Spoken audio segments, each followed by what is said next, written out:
কষ্ট আংটি পরে ঘোরা যায়, স্বামীর টাকা থাকলে দামি শাড়ি কিনে পরা যায়, স্বামীর টাকা থাকলে গালে পান দিয়ে মার্কেটে বকবক করা যায়। কিন্তু স্বামী যদি দারিদ্রতা হয়, স্বামীর জীবনে যদি অভাব হয়, কষ্ট হয়, স্বামী উপায় করত। এক সময় কাজে যেতে যেতে হঠাৎ তার অ্যাক্সিডেন্ট হলো। ওই অ্যাক্সিডেন্টে দুটো পা কেটে চলে গেল। সেই স্বামী ঘর শ্রীধাম নীলাচলে শ্রীমান মহাপ্রভুর দুই প্রকারের ভক্ত ছিলেন। এক প্রকারের ভক্ত ছিল বহিরঙ্গ, আর এক প্রকারের ভক্ত ছিল অন্তরঙ্গ। তাহলে বাবা কাদের সঙ্গে কেমন ভাব ছিল? বহিরঙ্গ লইয়া করে, বহিরঙ্গ লইয়া করে প্রভু নাম সংকীর্তন, প্রভু নামে সংকীর্তন। আরে অন্তরঙ্গ লইয়া করে প্রভু আমার রস আস্বাদন, প্রভু আমার রস প্রভু আমার সেই অন্তরঙ্গ ভক্তদের সঙ্গে গ্রন্থের রস আস্বাদন করতেন। তাহলে মাগো তিনি কোন কোন গ্রন্থের রস আস্বাদন করতে ভালোবাসতেন? চণ্ডীদাস বিদ্যাপতি রায়ের নাটক গীতে, কর্ণাবৃত শ্রী গীত গোবিন্দ স্বরূপ রামানন্দ শনে প্রভু মৌরাত্র দিনে ভোগ করে পরমানন্দের। তাই হরি বল, হরি বল, হরি বল। ও বাবা, প্রভুর বহিরঙ্গ ভক্ত তো অনেক ছিলেন বাবা, কিন্তু এই অন্তরঙ্গ ভক্ত ছিলেন মাত্র 3.5 জন। তাহলে এই 3.5 জন ভক্ত কে কে? স্বরূপ, রামানন্দ আর সিকিমাই। এই ছিল 3 জন পূর্ণ ভক্ত। আর যাকে অর্ধেক ধরতেন তিনি ছিলেন একটি মেয়ে ছেলে, নাম তার মাধব বিলাস। সেই অন্তরঙ্গ ভক্তদের সঙ্গে প্রভু গ্রন্থের রস আস্বাদন করতে করতে স্বরূপ রামানন্দের কণ্ঠটাকে জড়িয়ে ধরে বলছে, কোথায় গেলে আমি আমার কৃষ্ণ পাব, কোথায় গেলে আমি আমার কৃষ্ণ পাব। প্রভু তিনি আজ নিজে কৃষ্ণ হয়ে কৃষ্ণ বলে কাঁদছেন। তিনি নিজে কৃষ্ণ হয়ে কৃষ্ণ বলে কাঁদছেন। বলি কাঁদবে না কেন মা?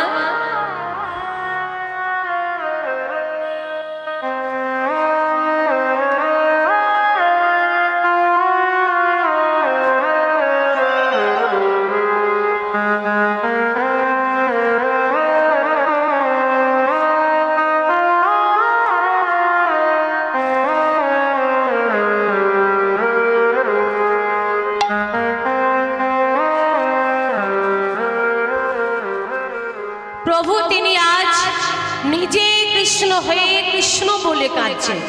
বলি কাঁদবে না কেন? আপনি আচরি ধর্ম জীবের শেখায়, হ্যাঁ আপনি আচরি ধর্ম জীবের শেখায়।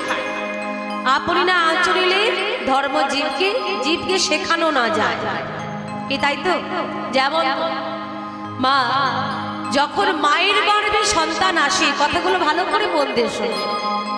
যখন মায়ের গর্ভে সন্তান আসে, সেই মায়ের কি করণীয়? মা কি করণীয়, কি করা উচিত? গর্ভে সন্তান নিয়ে সেই মায়ের করণীয় কর্তব্য হলো বসে বসে ঘরে সোফায় বসে বসে সিরিয়াল দেখা, কি তাই তো? সিরিয়াল দেখা, যেখানে অর্কেস্ট্রা হবে, ধামাকা হবে, দেখতে যাওয়া, শ্রবণ করা, সাধুগুরু বৈষ্ণবদের না মানা। কি ঠিক বললাম তো বাবা? এখন এগুলোই হচ্ছে, কি তাই তো মা?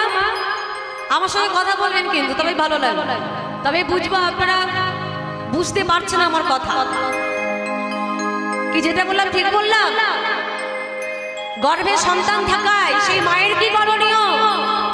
সেই মায়ের করণীয় হলো সাধুগুরু বৈষ্ণবদের সম্মান দেওয়া, হ্যাঁ, বড়দের কথা শোনা, যেখানে কীর্তন হবে, হরিনাম হবে, সেই হরিবাসরে বসে একটু কর্ণে হরিনাম শ্রবণ করা,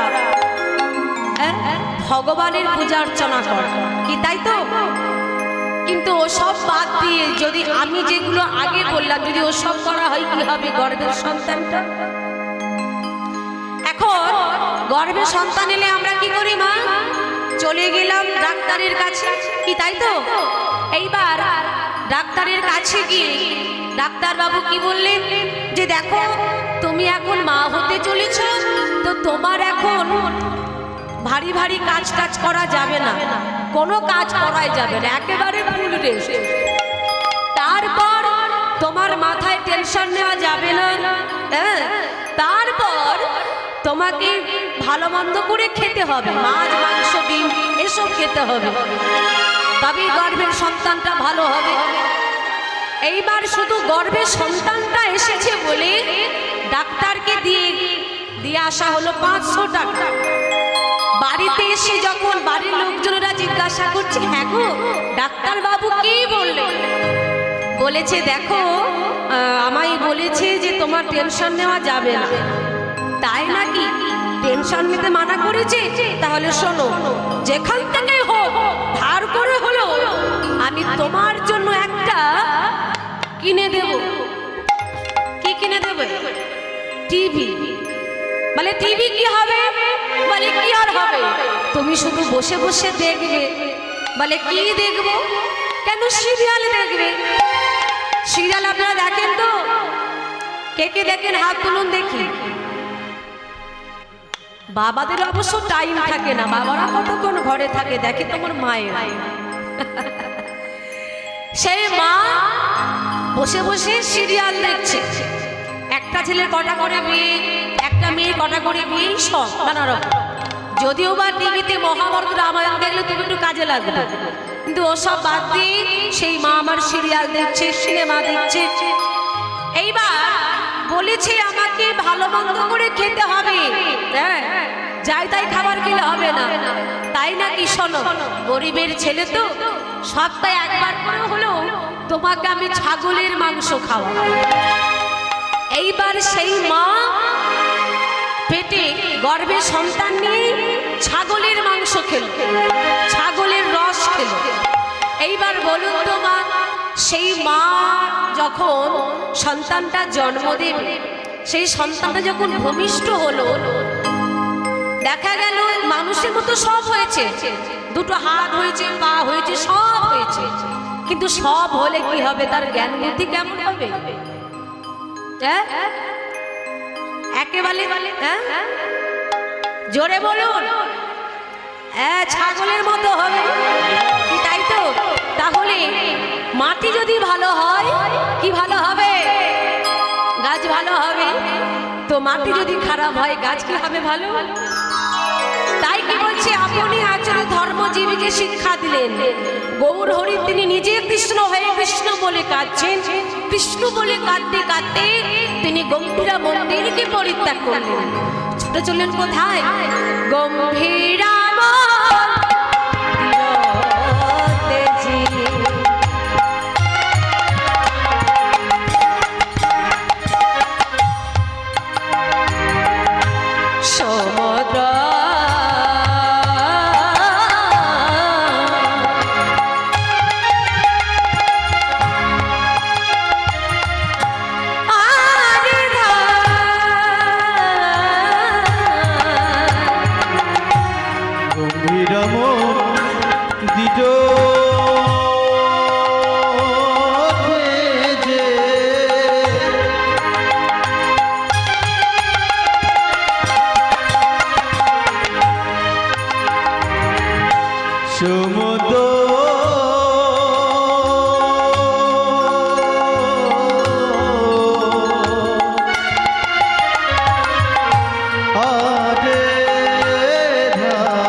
কেমন দিজ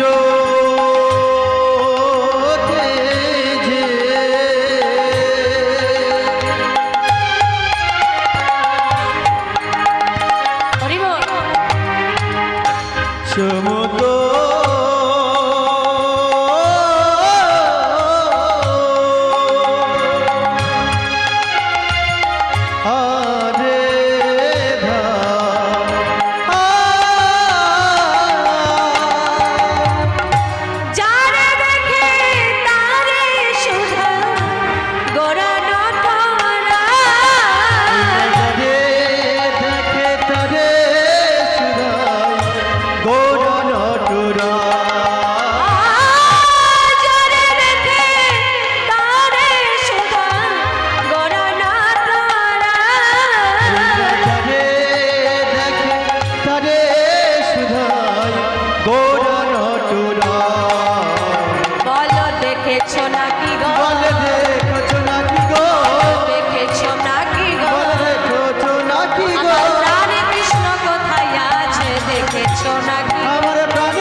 ভাবের আবেশে পথের মাঝে প্রভু যারেই দেখছেন তারই বলছেন, বলো না ও না করি তোমরা কেউ আমার কৃষ্ণকে দেখেছ? বলো না কেউ তোমরা আমার কৃষ্ণকে দেখেছ? কেউ কোনো কথা বলছে না। হে শ্রী গৌর ভক্ত মণ্ডলী, এই যে আজ আপনারা কীর্তন শ্রবণ করছেন, আমি কীর্তন গাইছি। প্রথমে কিন্তু আমাদের জানতে হবে বাবা, প্রথম যিনি কীর্তন পরিবেশন করেছিলেন তার নাম কি, আর প্রথম যিনি কীর্তন শ্রবণ করেছিলেন তারই বা নাম কি, আর প্রথম যিনি কীর্তন এই জগমাঝে প্রচার করেছিলেন, রচনা করেছিলেন, তার নাম কি? তবে কিন্তু আমাদের এই কীর্তন শোনাটা সার্থক হবে। তাহলে এক এক করে বলে যাই। প্রথম যিনি কীর্তন পরিবেশন করেছিলেন তিনি হলেন শুকদেব গোস্বামী পাদ, আর প্রথম যিনি কীর্তন শ্রবণ করেছিলেন তিনি হলেন রাজা পরীক্ষিত, আর প্রথম যিনি কীর্তন এই জগমাঝে প্রচার করলেন, রচনা করেছিলেন, তিনি হলেন শুকদেব গোস্বামী পিতা ব্যাসদেব গোস্বামী। তাহলে বাবা এই জগতে কীর্তনটা প্রচার হলো কি করে? আগে ভালো করে আমাদের অনুভব করতে হবে। রাজা পরীক্ষিত তিনি ধার্মিক রাজা। তখনকার দিনে রাজাদের নিয়ম ছিল মাঝে মাঝে মৃগয়া করতে যেতে। মৃগয়া মানে কি গো? ও মায়েরা, মৃগয়া মানে কি? মায়েদের কি মন খারাপ? রাত জেগেছেন? মৃগা মানে হরিণ, হরিণ শিকার করতে যেতে। তো রাজা ওই সৈন্য সামন্তদের নিয়ে যে বনটিতে, যে বনমাঝে শিকার করছেন, সেই বনটির নাম হলো কাম্যক বন। ওই বনের মধ্যে রাজা পরীক্ষিত শিকার করছেন। শিকার করতে করতে সন্ধ্যা নেমে এলো। সন্ধ্যা হলো, রাজার জল পিপাসা পেল, চারিদিকে জলের অন্বেষণ করতে লাগলেন, কিন্তু কোথাও আর বাবা জল খুঁজে পেলেন। জল খুঁজতে খুঁজতে দেখলো কি না, ওই বনের মধ্যে এক মুনি ধ্যান করছে। সারা বলেতে মুনিটির নাম লেখা আছে শ্রমিক মনে। ওই শ্রমিক মুনির কাছে গিয়ে রাজা কৃতাঞ্জলি করে বলে উঠলেন, মণিবর, মণিবর, আমি বড় তৃষ্ণার্ত, আপনি আমায় একটু জলদান করুন মণিবর। মণিবর, আমি বড় তৃষ্ণার্ত, আপনি আমায় একটু জলদান করুন। কিন্তু রাজার কোনো কথা মণিবরের কর্ণে গেল। কেন? কারণ তিনি ধ্যান করছিলেন, ধ্যানে মগ্ন ছিলেন। তো বারবার করে যখন রাজা জল চাইছেন, ওই মুনিবরের কর্ণে না যাওয়ায় রাজার একটু ক্রোধ হল। তিনি মনে মনে ভাবছেন, আমি এত বড় রাজা, এত বড় রাজা আমি, আরে মুনিবরকে আমি তখন থেকে জল চাইছি, আমায় জল দিচ্ছে না। দেখাচ্ছি মজা, দেখবেন যে যত বড়ই মহাপুরুষ হোক না কেন আর মহাবীর হোক না কেন বাবা, ক্রোধ হলেই কিন্তু তার বুদ্ধির নাশ হয়ে যায়। তো কি করলো রাজা পরীক্ষিত? অদূরে একটা মৃত সর্প পড়েছিল, ওই সর্পটিকে তীরের মাথায় তুলে ওই মনির গলায় ঝুলিয়ে দিলেন। ও মায়েরা, তিনি কি ভালো কাজ করলেন? কথাই বলে, খুব মোটা কথা বাবা, পাপ ছাড়ে না নিজের বাপ। যে যেমন কর্ম করে তাকে ঠিকই তেমনই ফল ভোগ করতে হয়। কিছুক্ষণ পর সেখানে এলো ওই শ্রমিক মুনির পুত্র, যার নাম হলো সিংহী মুনি। সিংহী মুনি এসে দেখছে কি তার বাবার গলায় কে যেন মৃত সর্প ঝুলিয়ে দিয়েছে। তা দেখে প্রধান্বিত হয়ে ওই কমলমুক্ত 3 ফোঁটা জল নিয়ে অভিশাপ করে দিলেন, তখন তুমি যেই হও তুমি 7 দিনের মধ্যে তোমার তক্ষ দংশনে মৃত্যু হবে। হে শ্রী গৌর ভক্ত মণ্ডলী, সবাই কিন্তু একটা কথা মনে রাখবেন, সবাইকে কিন্তু 7 দিনের মধ্যেই মারা যেতে হবে। সবাইকে 7 দিনের মধ্যেই মারা যেতে হবে। আপনারা হয়তো ভাবছেন যে কোন কীর্তনে আসরে এলো রে বাবা, বলছে 7 দিনের মধ্যেই মারা যাবে, আমাদের কি অভিশাপ দিচ্ছে নাকি? ভাবছেন না বাবা? শুধু আপনারা কেন, আমরাও মারা যাব 7 দিনের মধ্যে। তাহলে কোন 7 দিন? এই কথার মধ্যে ডুব দিতে হবে। কোন 7 দিন? রবিবার, সোমবার, মঙ্গলবার, বুধবার, বৃহস্পতিবার, শুক্রবার, শনিবার। তাহলে মারা গেলে এই 7টা বারের মধ্যে আমরা মারা যাব। কিন্তু বাবা, আপনি এই 7 দিন থাকবেন কেমন করে? ডক্টর মহানন্দ ব্রহ্মচারী তিনি বলছেন, রইবি যদি তবে সামনে চল। রইবি যদি মানে রবিবার, আর সামনে চল মানে সোমবার। এইবার আমি শুধু সুরে সুরে গিয়ে যাব, আর বাকি বারের নামগুলো কিন্তু আপনারা একসঙ্গে বলবেন। কেমন? জোরে জোরে বলবেন। যদি তুই সামনে যাস তাহলে তোর মঙ্গল হবে। এবার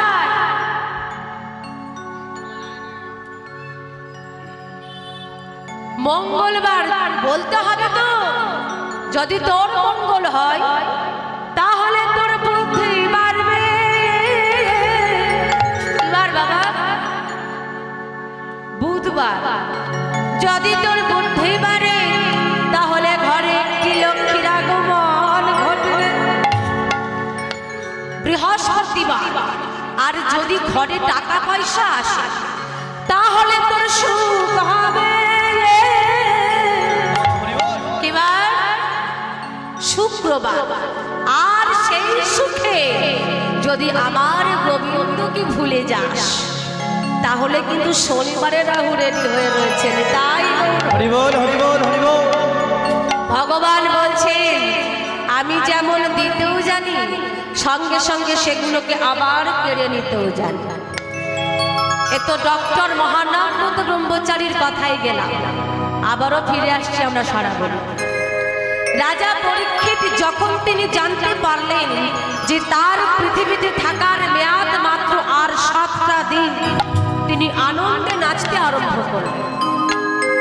পাড়া প্রতিবেশীরা দেখে বলা বলি করে, ওগো মনে হয় ওই রাজা মৃত্যু সাপ সহ্য করতে না পেরে মনে হয় তার মাথাটাই গেছে, খারাপ হয়ে গেছে, তাই পাগলের মতো নৃত্য করছে। রাজা বলছে, না না গো,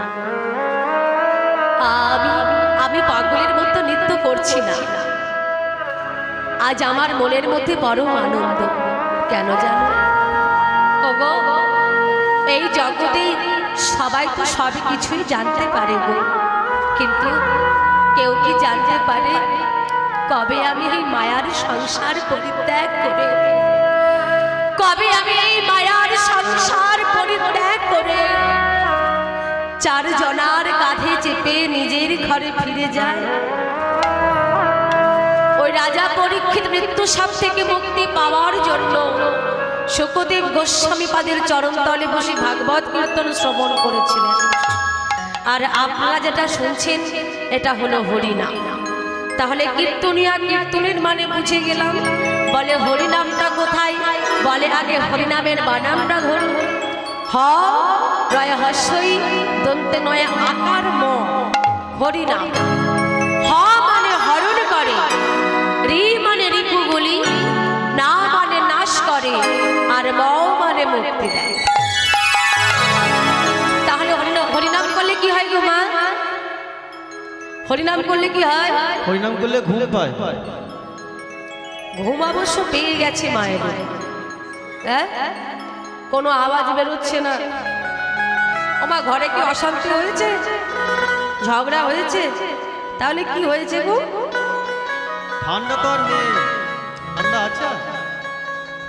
জয় রাধে। তাহলে হরিনাম করলে কি হয়? হরিনাম করলে আমাদের কিতাব জ্বালা থেকে মুক্তি পাওয়া যায়। আচ্ছা, এই নাম যদি একমাত্র পরপারের মুক্তির উপায় হয় তাহলে হবে না কি? আমার সঙ্গে একটু নাম হবে? হবে? হবে না? হাত তুলে দেখি কে কে গাইবেন। হবে নাকি একবার দেখি? উঠছে, ধীরে ধীরে উঠছে। পেছনে একদম না। আচ্ছা বাবারা, বাবারা ফার্স্ট, আমি জানি হবে। এই হরিবাসরে এসেছেন, ঘরে কি হলো না হলো ওই মন খারাপ করে বসে থাকলে হবে না। এই হরিবাসরে মন খারাপ করে বসে থাকতে, যতক্ষণ কীর্তন হবে, যতক্ষণ এই চার কাঠের মাঝখানে আপনারা আছেন, হ্যাঁ, সব কিছু মায়া, যা কিছু সংসারের যাবতীয় যা কিছু সব কিছু ভুলে যায়। হ্যাঁ, আনন্দে ডুবিয়ে দেন এই মনটাকে হরি নামের মধ্যে, তবে ভালো লাগবে। হ্যাঁ, নালে এক মনে বসে থাকলে ঘুম পেয়ে যায়। জয় রাধে। ও মা বলুন তো, কলির ভগবানকে, কলির ভগবানকে আমাদের কে বলছে? কে বলছে বাবা? কলির ভগবানকে, কলির ভগবান আমাদের গৌরাঙ্গ মহাপ্রভু। তিনি হলেন কলির ভগবান। আর এই কলিযুগের মানুষ আমরা। তাহলে প্রত্যেকে একসঙ্গে যদি বাহু তুলে আমরা গৌরনিতায় জয় ধ্বনি করব, হবে? হ্যাঁ, আছে জগন্নাথ, সুভদ্রা এবং বলরাম, তাদের নামে সবাই মিলে আমরা একসঙ্গে জয় ধ্বনি করব। হ্যাঁ, হবে তো? বলুন, জগন্নাথ দেবকে, সুভদ্রা কে, বলরাম কে, গৌরাঙ্গ মহাপ্রভু কে, নিতাই চাঁদ কে, ওদিকে হলো কে, ও মায়েরা উলুধ্বনি দেন দেখি একবার।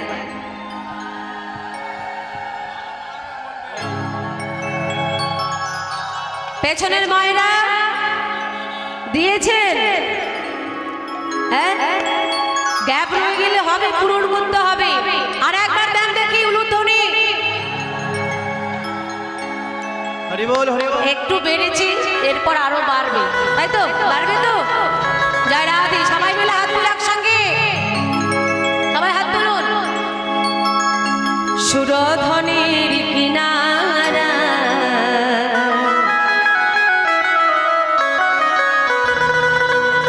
সোনার নূপুর দিয়া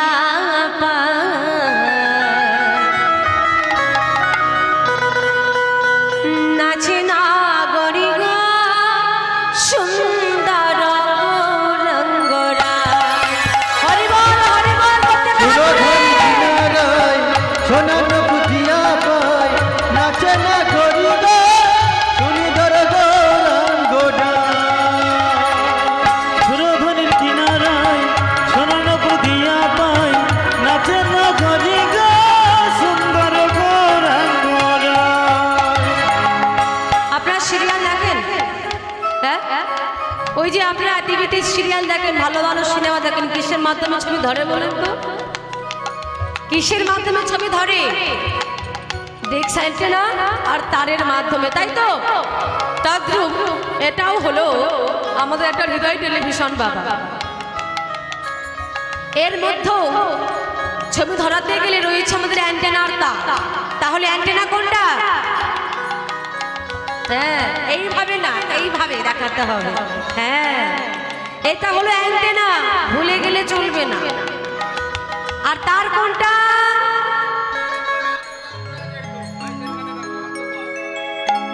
এগুলো না, তার হলো আমার মায়েদের মুখে একটু উলুধ্বনি দেন, দেখি উলুধ্বনি আর একবার। জয় রাধে। এবার প্রত্যেকে সবাই মিলে হাত তুলে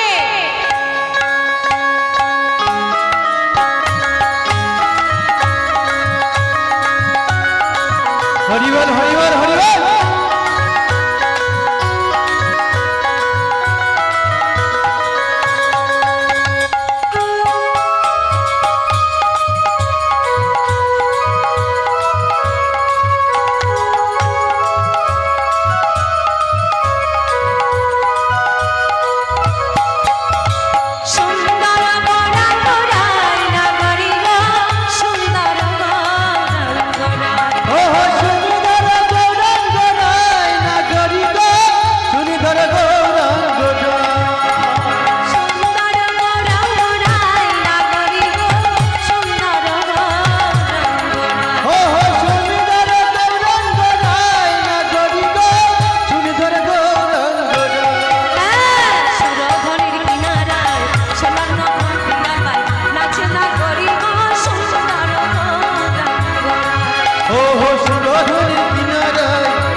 রাধে রাধে রাধে রাধে।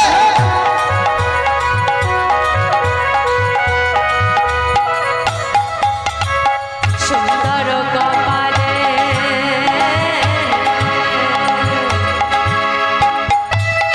হরিবল হরিবল উলুধ্বনি। জয় রাধে জয় রাধে।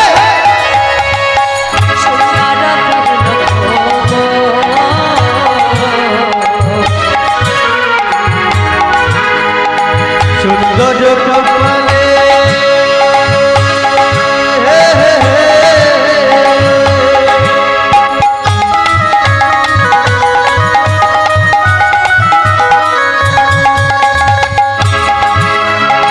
সুন্দর তিলক গো।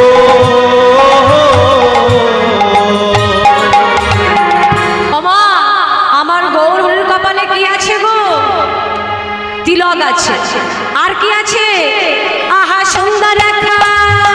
হরিবল হরিবল হরিবল। সুন্দর রেখা নামা বলি গায় নাগরী গো সুন্দর হো হো সুরধনির কিনারায় সোনার দিয়া পায় নাচে না ধরি গো সুন্দর গৌরাঙ্গরা। সুরধনির কিনারায় সোনার দিয়া পাই নাচে না ধরি গো সুন্দর গৌরাঙ্গরা।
চাই গোরা যার কানে গো।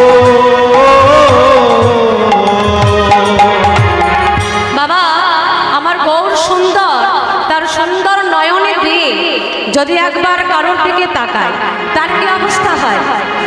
ও তার দেহ ছাইরা হরি বল হরি বল হরি বল। আহা দেহ ছাইরা মনটা লইয়া যায় না গরি গো সুন্দর গো ও হো সুরধরি কিনারায় সোনা নব দিয়া পাই নাচে না গরি গো সুন্দর গৌরাঙ্গরা। সুরধরি কিনারায় সোনার উপর দিয়া পাই নাচে না গরি গো সুন্দর গৌরাঙ্গরা। আহা সুন্দর গৌরাঙ্গরা আহা সুন্দর গৌরাঙ্গরা। আহা সুন্দর গৌরাঙ্গরা।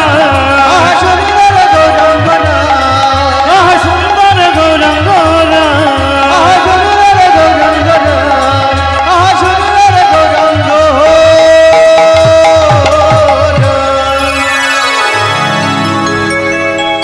জয় রাধেশ্যাম। আজ আমরা যে লীলাটি আস্বাদন করব,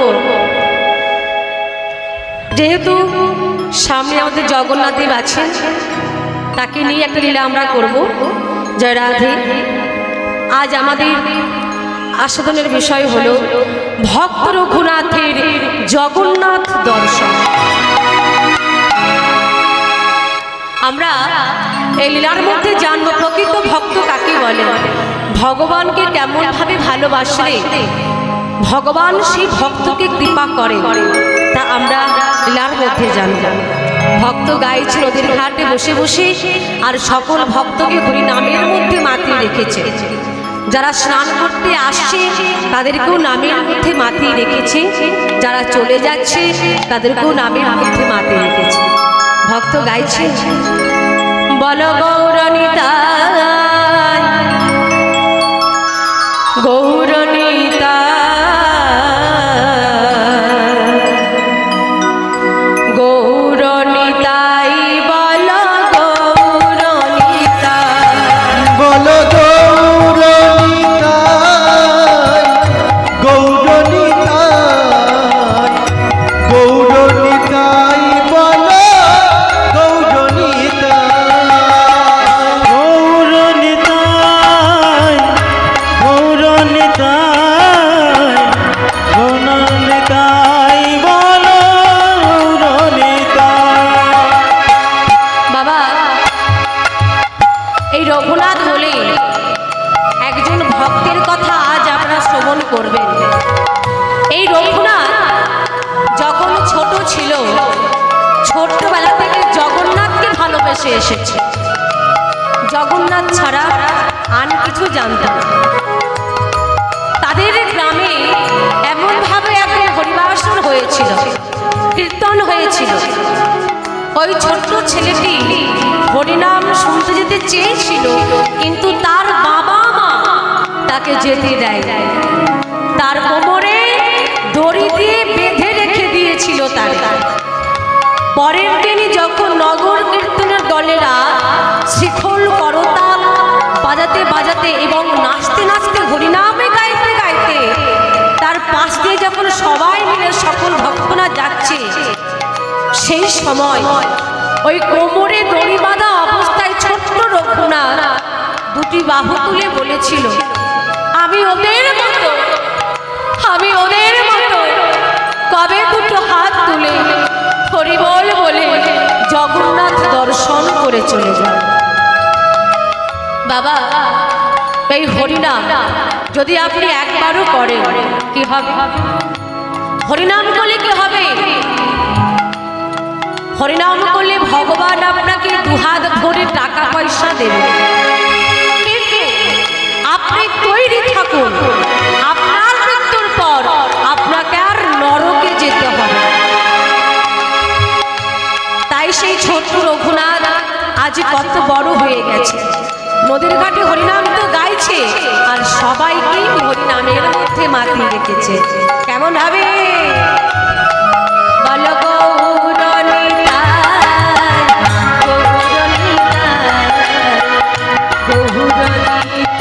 বল গৌরনিতাই। বল গৌরনিতাই গৌরনিতাই গৌরনিতাই বল গৌরনিতাই। গৌরনিতাই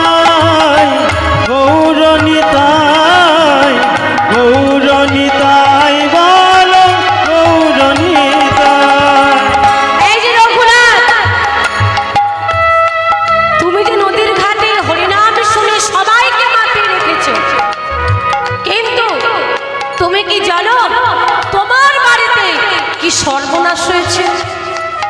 কি হয়েছে মরল মশাই? মরল মশাই কি হয়েছে শুনবে? তোমার মা মারা গেছে। কি বললে? মা মারা গেছে? গেছে গেছে বলো গৌরনিতাই, গৌরনিতাই, গৌরনিতাই বলো গৌরনিতাই। বল গৌরনিতাই, গৌরনিতাই, গৌরনিতাই বল গৌরনিতাই।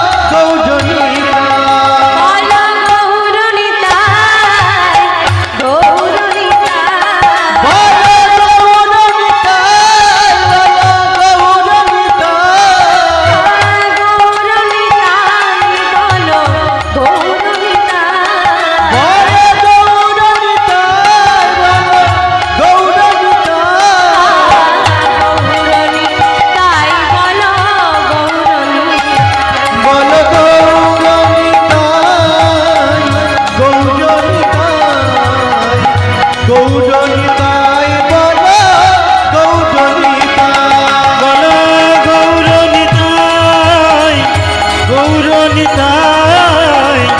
গৌরনিতাই,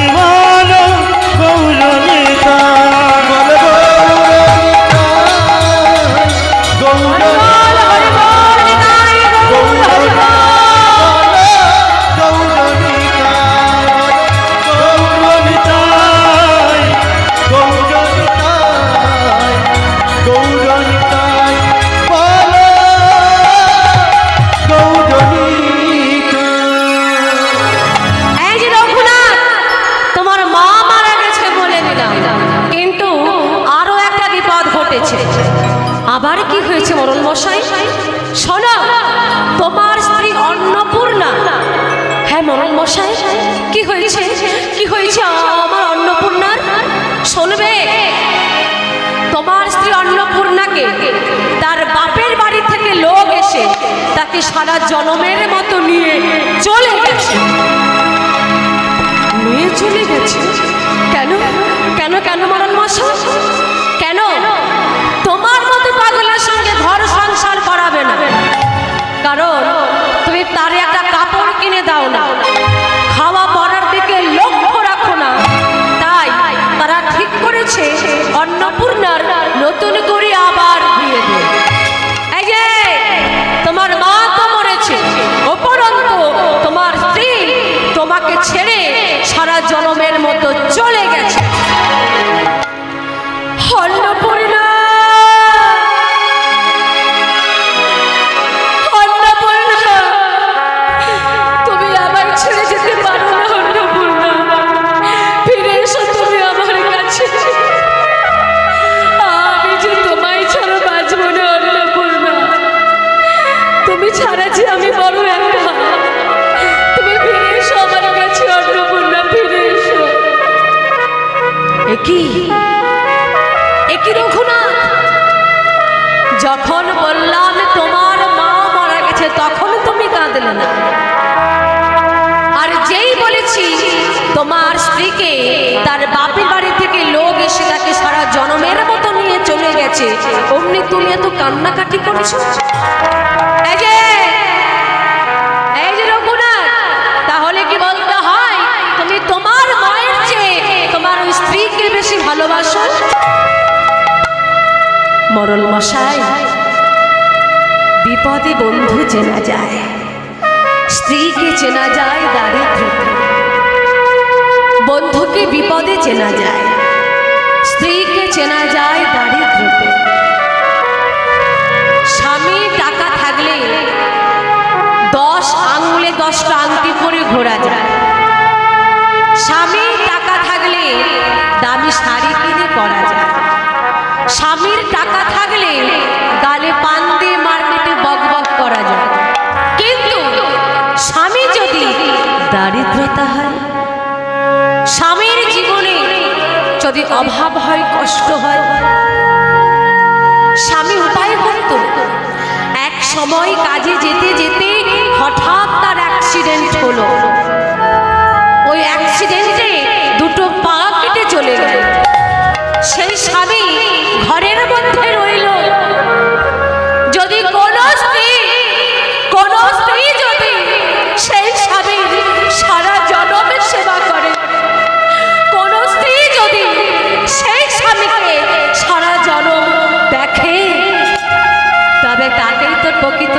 বলা যায়, তাই না মরণ মশাই?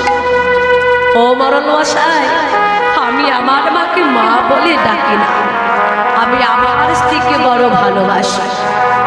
ও বাবা, মাকে মা বলে ডাকবেন, অপরাধে নেই? কি বলেন বাবা? প্রশ্ন তো আসতেই পারে বাবা। মাকে মা বলে ডাকবেন, অপরাধে নেই? আমি বলবো না।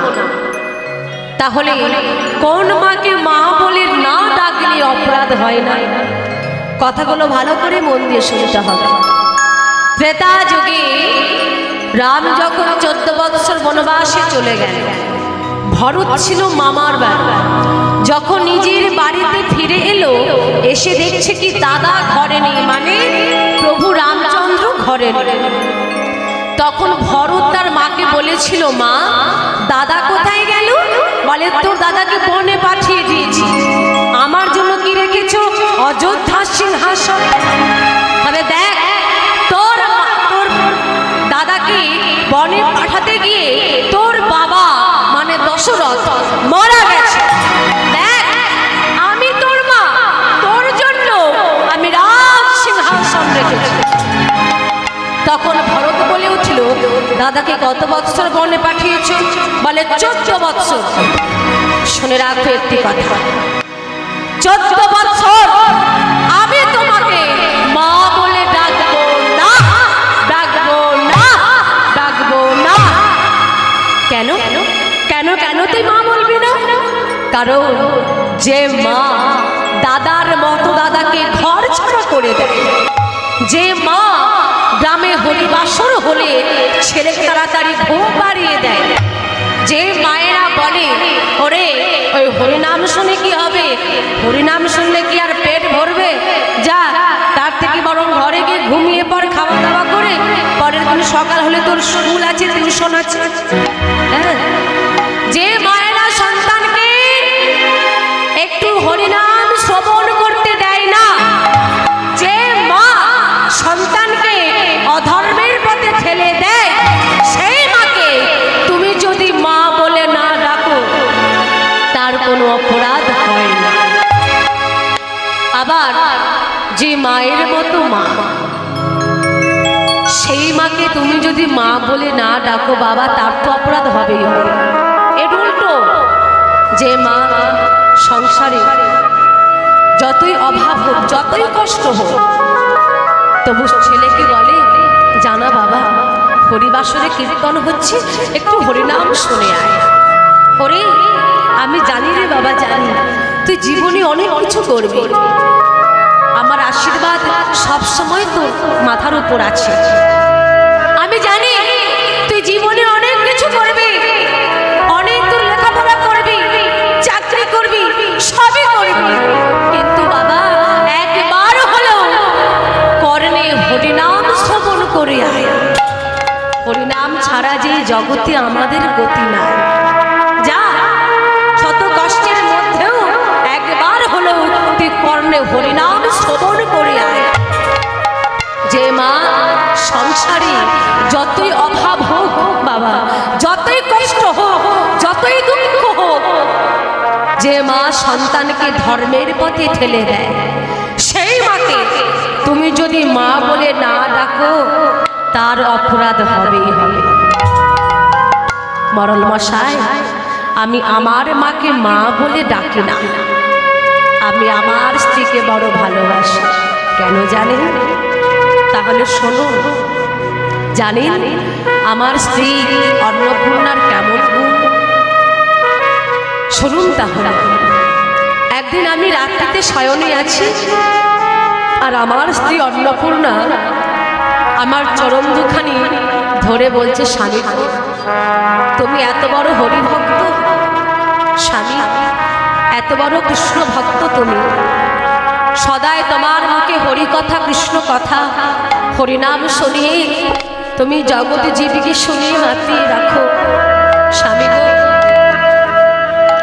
তুমি নদীর ঘাটে বসে বসে সবাইকে হরিনাম শোনাও, কিন্তু স্বামী তুমি হরিনাম গাইতে পারো? আমি তো হরিনাম গাইতে পারি, তবে হ্যাঁ আমার এই নারী জীবনটা ধন্য। কেন জানো? কারণ তোমার মতো কৃষ্ণ ভক্তকে আমি আমার স্বামী রূপে পেয়েছি, তাই আমার এই নারী জনমে ধন্য। কিন্তু স্বামী, আমার কপালটা কেন এত খারাপ বলো তো? অন্নপূর্ণা, কি বলছো তুমি? তোমার কপাল খারাপ মানে? তাহলে কি তুমি আমাকে পেয়ে সুখী নও? স্বামী, আমার কপালটা কেন খারাপ জানো? তুমি বড় হরিভক্ত, কৃষ্ণ ভক্ত, সদাই তোমার মুখে হরিনাম কৃষ্ণ নাম, সদা সর্বদাই তুমি হরিনাম গাও, সকল ভক্তকে বসিয়ে নদীর ঘাটে হরিনাম শোনাও। কিন্তু স্বামী, আমারও তো ইচ্ছা হয় যে আমার স্বামীর পাশে বসে আমি দুটো হরিনাম শ্রবণ করব, তা তুমি আমাকে শোনাও না। আমার যে মনে ইচ্ছা হয়, এই আশা আমি পূরণ করতে পারি না। স্বামী গো, যখন তুমি নদীর ঘাটে বসে হরিনাম করো, আমি ঘরে বসে শুনতে পাই। যখন তোমার ওই মধুর কণ্ঠে মধুর হরিনাম আমার কর্ণে এসে পৌঁছায়, আমারই অন্তরটা বড় কেঁদে ওঠে। কি বলে জানো? হলো না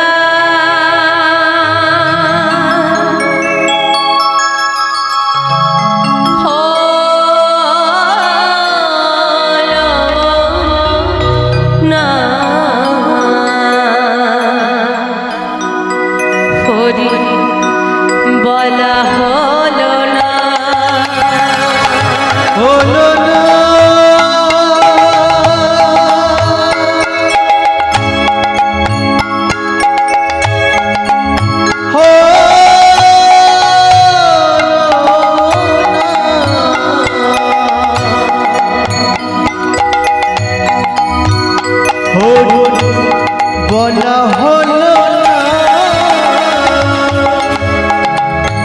হলো না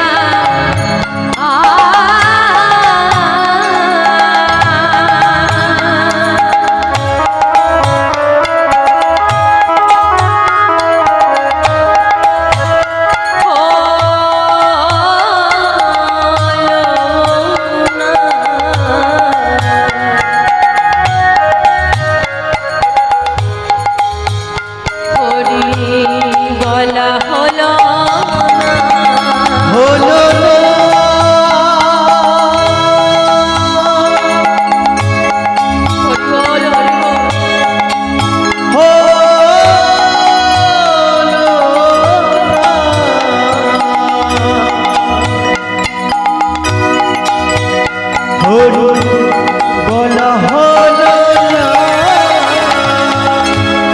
আমার আমার করে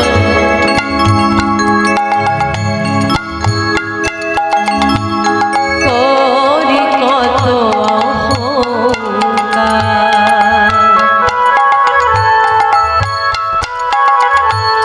ভেবে তো দেখি কি আছে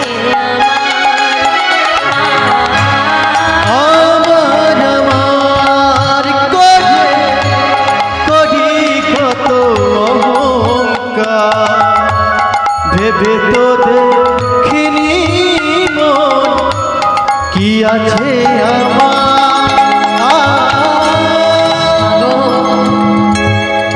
এই জীবনে আমার আমার আমার আমার করি আমরা, তাই না? গাড়ি আমার, বাড়ি আমার, পুত্র আমার, ছেলে আমার, মেয়ে আমার, স্বামী আমার, স্ত্রী আমার, আমার আমার আমার আমার করি।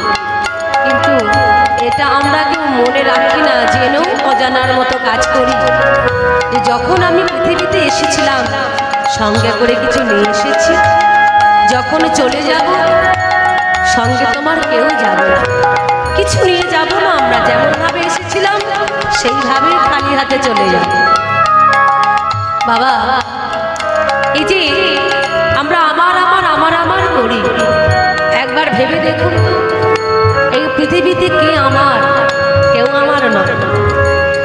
ঘরে পরীক্ষা করে দেখবেন, দেখবেন যতদিন আপনার অর্থবল থাকবে, কর্মক্ষমতা থাকবে, দেহের শক্তি থাকবে, আপনাকে সবাই ভালোবাসবে।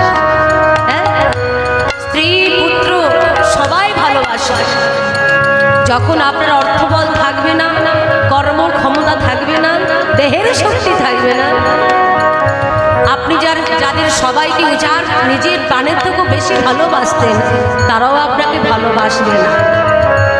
তাই কি বলছে, আমার আমার করে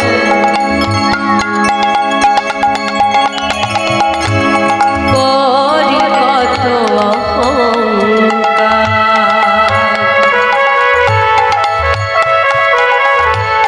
ভেবে তো দেখিনি মন কি আছে আমার। আমার আমার কাছে করি কত অহংকার, ভেবে তো